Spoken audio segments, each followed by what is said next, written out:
प्रिय विद्यार्थियों, नमस्कार। आज मैं एमएड सेकेंड ईयर के अंतर्गत आपको वीडियो लेकर के आया हूं। उसमें मेरा टॉपिक रहेगा एवं विषय रहेगा अध्यापक शिक्षा, जो कि मेरा विषय है। और आज का मेरा जो टॉपिक है वो है राष्ट्रीय शैक्षिक अनुसंधान एवं प्रशिक्षण परिषद के कार्य। राष्ट्रीय शैक्षिक अनुसंधान एवं प्रशिक्षण परिषद के कार्य कौन कौन से होते हैं, किस प्रकार से शिक्षा के क्षेत्र में एनसीईआरटी कार्य करती है,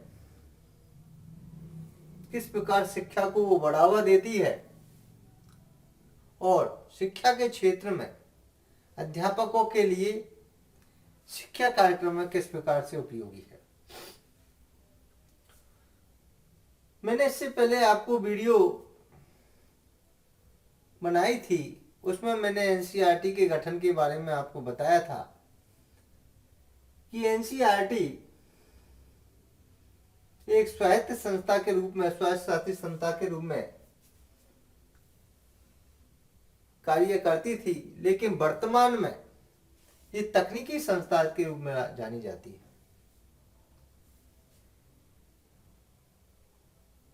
एनसीईआरटी के जो अध्यक्ष होते हैं वो केंद्र सरकार के शिक्षा मंत्री, केंद्रीय शिक्षा मंत्री होते हैं और कई प्रकार की समिति में इसमें सदस्य होते हैं, जो कि मैंने इससे पहले वाली वीडियो में आपको बताया था।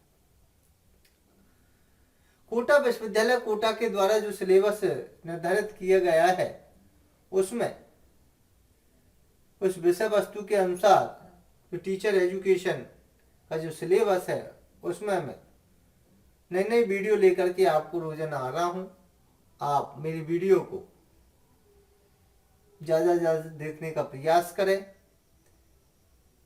क्योंकि महाविद्यालय ने आपको जो ऑनलाइन सुविधाएं प्रदान की गई है उसका आप लाभ उठाएं एवं आप अच्छे अंकों से उत्तीर्ण होकर के महाविद्यालय में परिवार का नाम रोशन करें। क्योंकि हमारा जो सिलेबस है तभी पूर्ण होगा जब आप रोजाना सिलेबस के अनुसार वीडियो को देखें और इतनी अच्छी सुविधाएं घर बैठे आपको प्रदान की जा रही है, इसका लाभ उठाएं। क्योंकि बहुत महत्वपूर्ण बिंदुओं पर हम वीडियो लेकर के आते हैं और जो विषय वस्तु पाठ्यक्रम में दी गई है, सिलेबस में दी गई है, उसके अनुसार हम वीडियो बनाते हैं, जो काफी लाभप्रद आपको रहेगी। अगर हम चर्चा करेंगे कार्यों की, तो पहला कार्य हमारा माना जाता है एनसीईआरटी के जो कार्य है उनमें स्कूल शिक्षा संबंधी अध्ययन एवं पर्यवेक्षण करना। स्कूल शिक्षा संबंधी अध्ययन पूरा जो कार्यक्रम है एनसीईआरटी स्कूल शिक्षा संबंधी अध्ययन एवं पर्यवेक्षण, किस प्रकार से ऑब्जर्वेशन किया जाए, निरीक्षण किया जाए, पर्यवेक्षण किया जाए, ये सारा जो प्रोग्राम है वो स्कूल शिक्षा संबंधी निर्धारण करती है और अध्यापकों के द्वारा, अधिकारियों के द्वारा किस प्रकार से उनका पर्यवेक्षण किया जाए, ये सारा कार्यक्रम नियुक्त करती है, उनका निर्धारण करती है। हमें स्कूल शिक्षा संबंधी किस प्रकार से बच्चों को अध्ययन कराना है, कौन सा पाठ्यक्रम निर्धारण करना है, कौन सी विषय वस्तु रखनी है, ये सारा कार्य एनसीईआरटी के द्वारा किया जाता है ताकि हम शिक्षा की व्यवस्था ठीक प्रकार से दे सके। स्कूल शिक्षा संबंधी कोई भी व्यवस्थाओं में कोई दिक्कत नहीं आए, अध्ययन संबंधी जो सामग्री है बच्चों के मुताबिक, उनके स्तर के अनुकूल और सरल से कठिन की ओर हमें ऐसे सारी चीजों का ध्यान रखते हुए हम इसका जो कार्यक्रम निर्धारण करते हैं और समय समय पर ही पर्यवेक्षण का कार्यक्रम इनके द्वारा निर्धारित किया जाता है, ताकि जो कमियां हैं उनको भी हम दूर कर सकते हैं। दूसरा हमारा जो कार्य है वो विद्यालय शिक्षकों के लिए, जो विद्यालय शिक्षक है, जो विद्यालय में पढ़ा रहे हैं, सेवारत जो सेवा में है या जो सेवा से पूर्व जो प्रशिक्षण ले रहे हैं, विद्यालय शिक्षकों के लिए सेवारत सेवा पूर्व उच्च स्तरीय प्रशिक्षण कार्यक्रम का आयोजन करना भी एनसीईआरटी का कार्य कहलाता है। अगर हम संपूर्णता की ओर देखें तो विद्यालय शिक्षकों के लिए जो विद्यालय में शिक्षक नियुक्त होंगे या लगे हुए हैं या सेवा कर रहे हैं, जिनकी नियुक्ति हो चुकी है, सेवा में चले गए हैं, और जिनकी नियुक्ति नहीं हुई है और वो विभिन्न प्रकार के अध्यापकों की ट्रेनिंग ले रहे हैं सेवा से पूर्व, उनके लिए उच्च स्तरीय प्रशिक्षण, अच्छे से अच्छा प्रशिक्षण उनके लिए किस प्रकार से प्रदान किया जाए, ऐसे कार्यक्रमों का आयोजन करना भी एनसीईआरटी का कार्य माना जाता है।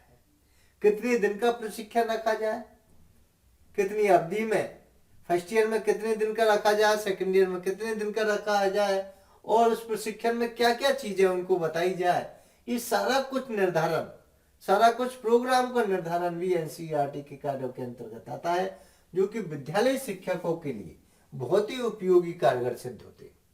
आज जो एनसीईआरटी के द्वारा जो विद्यालय शिक्षकों के लिए जो प्रोग्राम बनाया गया है प्रशिक्षण का, बहुत ही उच्च स्तर की जो शिक्षा देने के लिए, प्रशिक्षण देने के लिए बनाया गया है। 2 वर्षीय पाठ्यक्रम जो बीएड का बनाया गया है, एसटीसी का जो कार्यक्रम है, ऐसे अन्य जो कार्यक्रम जो रखे गए हैं, एमएड का कार्यक्रम रखा गया, वो भी विद्यालय शिक्षकों के लिए जो सेवा में है और सेवा से पूर्व जो प्रशिक्षण प्राप्त कर रहे उच्च स्तरीय उनको प्रशिक्षण कार्यक्रम का आयोजन हम समय समय पर करवाते रहते हैं, और नई जो विभिन्न प्रकार के जो नवाचारों की जानकारी भी हम जो एनसीईआरटी का जो कार्यक्रम है उनके द्वारा उनको समय समय पर प्रदान किया जाता है। कई प्रकार की ऐसे जो कार्यक्रम की जो कार्यशाला आयोजित की जाती है, जिसमें नवीन नवाचारों के बारे में कई प्रकार के सेमिनार के अंतर्गत भी उनको कई प्रकार के कार्यक्रम बताए जाते हैं। ऐसे प्रशिक्षण के कार्यक्रम का आयोजन करना भी हमारे एनसीईआरटी के कार्य के अंतर्गत माना जाता है। अगर अगले हम कार्य की बात करें तो शिक्षा की सेवाओं के लिए, शिक्षा सेवाओं को सुसंगठित करना एवं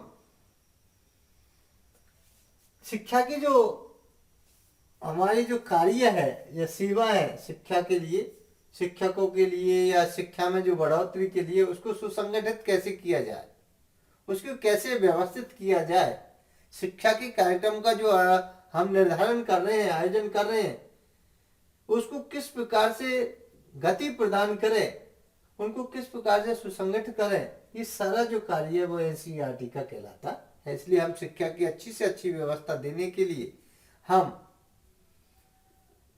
या जो हमारे अधिकारी हैं वो उनके निर्देश अनुसार कार्य करते हैं और शिक्षा की व्यवस्था देते हैं। विभिन्न स्तरों पर जो अधिकारी नियुक्ति की गए हैं वो शिक्षा की व्यवस्था देने के लिए उनका समय समय पर निरीक्षण एवं पर्यवेक्षण करते रहते हैं, ताकि शिक्षा की व्यवस्था सुसंगठित की जा सके। ये भी इनके कार्य माने जाते हैं। नवोदय विद्यालय, जो भी नवोदय विद्यालय है के लिए प्रवेश परीक्षा का आयोजन करना भी इनका कार्य कहलाता है। जो भी नवोदय विद्यालय हमारे जिसमें बच्चे पढ़ते हैं, उनमें प्रवेश के लिए परीक्षा का आयोजन, उनमें प्रवेश जब बच्चा लेता है तो उसकी परीक्षाओं का आयोजन भी इनके अंतर्गत किया जाता है। किस प्रकार से प्रवेश परीक्षा में कौन से पेपर का किस प्रकार से निर्धारण किया जाए, किस प्रकार से प्रश्न उसमें निर्धारण किए जाए, कैसे परीक्षा का आयोजन किया जाए, ये सारी व्यवस्था का आयोजन एनसीईआरटी के कार्य के अंतर्गत ही आता है। तो नवोदय विद्यालय के प्रवेश परीक्षा का आयोजन भी इसके अंतर्गत किया जाता है। अगर हम अगले कार्य की बात करें तो स्कूल में संशोधित एवं विकसित शिक्षण प्रविधियां लागू करना। स्कूल में संशोधित एवं विकसित शिक्षण विधियां लागू करने के लिए भी हम इनको कार्यों को देखते हैं कि स्कूल में कौन सी शिक्षण विधि प्रविधियों का प्रयोग किया जाए, कौन सी विधि से छात्रों को पढ़ाया जाए, कौन सी प्रविधियां से छात्रों को शिक्षा दी जाए, शिक्षण करवाया जाए। ये सारी जो रूपरेखा है वो एनसीईआरटी के कार्यों के अंतर्गत आती है। तो बार बार हम इसमें संशोधन के लिए जो भी बदलाव एनसीईआरटी करती रहती है, तो स्कूल में किस प्रकार से कौन सी विधि का, कौन सी टीएलएम के अनुसार, कौन सी सामग्री के अनुसार, शिक्षण सामग्री के अनुसार, कौन सी टेक्निक के अनुसार, कौन से नवाचारों के अनुसार पढ़ाया जाए, शिक्षण कराया जाए, ये सारा जो कुछ कार्य है वो शिक्षण प्रविधियां लागू करने के लिए एनसीईआरटी का कार्य माना जाता है। क्योंकि शिक्षा के क्षेत्र में अभी बहुत कुछ सुधार की आवश्यकता है। इस सुधार करने के लिए, शिक्षा में को उन्नत करने के लिए हमें मानव संसाधन विकास मंत्रालय के द्वारा एनसीईआरटी का गठन किया गया, जो कि एक तकनीकी संस्था के रूप में ये कार्य करती है और शिक्षा को क्षेत्र में आगे बढ़ाने के लिए बहुत से प्रयासरत रहती है। और विभिन्न राज्यों के शिक्षा मंत्री इसके सदस्य होते हैं, विश्वविद्यालय के कुलपति इनके सदस्य होते हैं।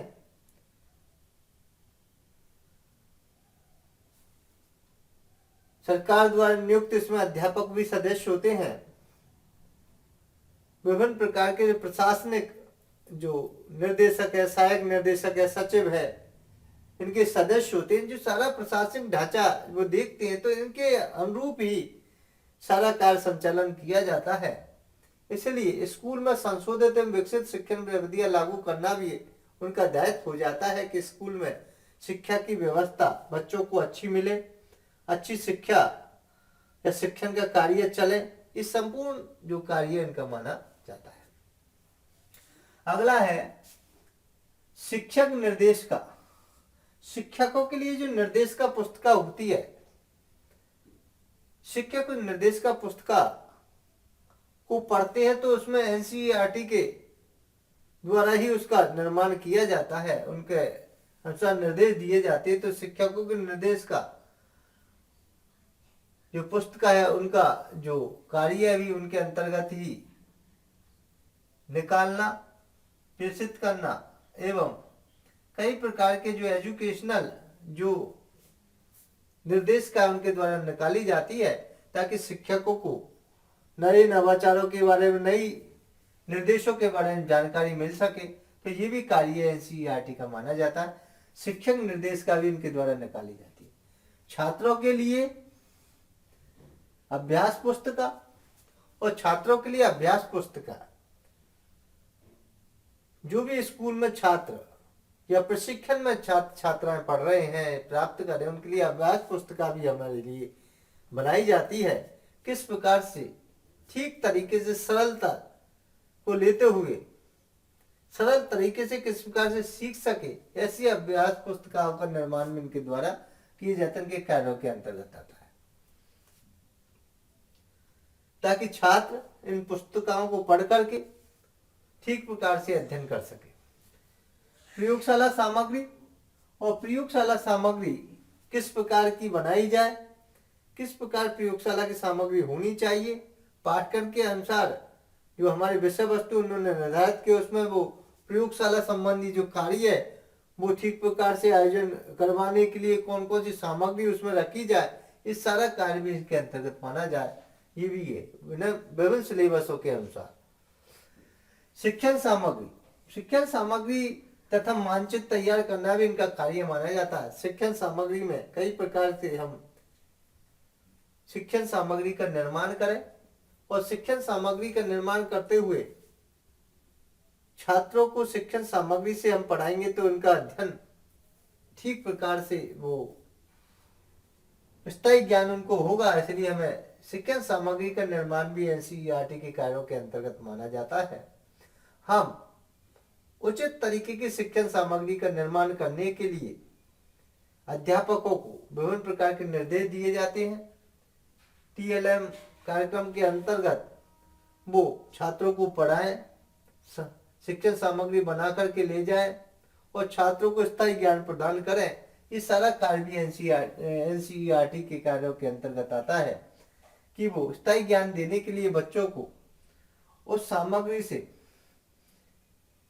प्रत्यक्ष रूप से छात्रों को दिखाते हुए शिक्षण करवाएंगे तो छात्र उससे जुड़ेंगे और वो कभी भी अध्यापक की पढ़ाई हुई बातों को कभी नहीं भूल पाएंगे। ऐसी शिक्षण सामग्री निर्माण करने के लिए उनका कार्य माना जाता है कि हमें इन शिक्षण सामग्री निर्माण का कार्य भी इनके अंतर्गत आता है। मानचित्र तैयार करना और शिक्षा के क्षेत्र में जो मानचित्र है वो भी तैयार इनके द्वारा किया जाता है। किस प्रकार से हम शिक्षा के क्षेत्र में जो शिक्षा को आगे बढ़ा सकें और कौन से मानचित्र के अनुसार हम उसके ग्राफ को तैयार करें, ये भी एनसीईआरटी के कार्य के अंतर्गत आता है। कहाँ शिक्षा का स्तर गिरा हुआ है, कहाँ ज्यादा है, कहाँ कमी आ रही, कौन से में क्या सुधार किया जाए, ये सारे सामग्री या मानचित्र का तैयार करना भी इनके अंतर्गत माना, ये भी कार्यों के अंतर्गत आता है। विभिन्न शैक्षिक पत्रिकाओं का प्रकाशन करना, तो विभिन्न शैक्षिक पत्रिकाओं का प्रकाशन करना भी इनका कार्य माना जाता है कि हम शैक्षिक पत्रिकाओं का प्रकाशन करें और प्रकाशन करते हुए हम ऐसी मैगजीन निकालें जो शिक्षा में बहुत कारगर सिद्ध हो सके, अनुसंधान के लिए कारगर सिद्ध हो सके, अध्यापकों के लिए कारगर सिद्ध हो सके, शिक्षा की व्यवस्थाओं को हम ठीक प्रकार से दे सके। ऐसी विभिन्न शैक्षिक पत्रिकाओं का प्रकाशन करने का कार्य भी एनसीईआरटी का कहलाता है, कार्य माना जाता है। जिसमें अगर हम बात करें शैक्षिक पत्रिकाओं की, जिसमें है इंडियन एजुकेशन रिव्यू भी इनके द्वारा निकाली जाती है, प्रकाशन किया जाता है। जर्नल ऑफ इंडियन एजुकेशन भी इनके द्वारा निकाला जाता है। स्कूल साइंस इनके द्वारा निकाली जाती है, ये भी एक पत्रिका है। दी प्राइमरी टीचर, ये भी इनके द्वारा निकाली जाती है। तो एनसीईआरटी के अगर हम कार्यों की बात करें तो विभिन्न शैक्षिक पत्रिकाओं का प्रकाशन भी इनके द्वारा किया जाता है, जिसमें है इंडियन एजुकेशन रिव्यू, जो कि एजुकेशन में नए नए जो आयाम निकल के आते हैं या जानकारी हमें मिलती है या नए कार्य जो हुए हैं उनके बारे में हमें जानकारी प्राप्त हो जाती है, तो ये भी हम इसको पढ़ करके अध्यापकों को बहुत लाभप्रद ये कहलाती है। जर्नल ऑफ इंडियन एजुकेशन और कई प्रकार की जो शिक्षा की जानकारी है हमारे पूरे भारतवर्ष में, कहाँ विकास हो रहा है, कहाँ कौन कौन से अनुसंधान क्षेत्रों में कार्य हो रहे हैं, कहाँ शिक्षा को कैसे बढ़ावा दिया जा रहा है, कौन सी चीजों से हम शिक्षा को और अधिक अच्छा बना सकते, प्रोन्नत कर सकते, उन्नत कर सकते हैं, ये सारी journal of education Indian education के अंतर्गत हम पढ़ सकते हैं। तो अध्यापकों के लिए काफी लाभप्रद ये होते हैं। स्कूल साइंस की मैगजीन भी हम इसमें कई प्रकार की जानकारी हमें मिल जाती है स्कूल के बारे में। ये भी दी प्राइमरी टीचर और प्राइमरी टीचरों के बारे में, शिक्षा में किस प्रकार से विकास किया जा रहा है, प्राइमरी टीचरों को किस प्रकार से उन्नत किया जा रहा है, किस प्रकार उच्च शिक्षा के क्षेत्र में कार्य किए जा रहे हैं, ये सारी जानकारी इन मैगजीनों के अंतर्गत हम प्राप्त कर सकते हैं और हमारी जिज्ञासाओं को पूर्ण कर सकते हैं। ये सारी चीजें जो एनसीईआरटी के कार्यों के अंतर्गत जो मैगजीन निकाली जाती है उनसे हमें कई प्रकार का फायदा मिलता है। राष्ट्रीय स्तर की जो परीक्षाओं का आयोजन है वो भी हमारे जो एनसीईआरटी के कार्यों के अंतर्गत आती है। जो राष्ट्रीय स्तर की परीक्षा है उनका संचालन करना भी इनका कार्य कहलाता है। प्रतिभा खोज, राष्ट्रीय प्रतिभा खोज की जो परीक्षाएं है या राष्ट्रीय स्तर की जो भी परीक्षाएं आयोजित की जाती है उनका संचालन करना भी इनका कार्य माना जाता है। तो मैंने कई प्रकार की जो इसमें गहनता की जानकारी है वो समझाने का आपको प्रयास किया है कि राष्ट्रीय शिक्षा अनुसंधान एवं प्रशिक्षण परिषद के कौन कौन से कार्य होते हैं, इन कार्यों के अंतर्गत हम शिक्षा को किस प्रकार से आगे बढ़ा सकते हैं, इन सारी बातों को देखते हुए आप इस वीडियो को, मेरी बनाई हुई वीडियो को आप देखेंगे और सुनेंगे और इससे आपको लाभ प्राप्त होगा। जय हिंद, जय भारत, नमस्कार, धन्यवाद।